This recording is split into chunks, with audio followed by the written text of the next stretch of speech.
اللہ کے بابرکت نام سے شروع کرتا ہوں جو بڑا مہربان نہایت رحم والا ہے، اور درود لامحدود حضور صلی اللہ علیہ وآلہ وسلم کی بارگاہ ناز کے اندر، بارگاہ پروقار کے اندر ہدیتاً، عقیدتاً، محبتاً، نذرانتاً، تحفتاً، مودتاً، ادباً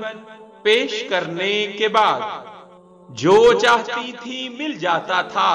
حضرت خواجہ نظام الدین اولیاء دہلوی رحمت اللہ تعالی علیہ فرماتے ہیں کہ میری والدہ ماجدہ حضرت بی بی زلیخا رحمت اللہ تعالی علیہ کو ان کی زندگی میں جب بھی کوئی ضرورت پیش آتی تو وہ 500 مرتبہ درود شریف پڑھ کر اپنا دامن پھیلا کر دعا مانگتی تھی، اور جو چاہتی تھی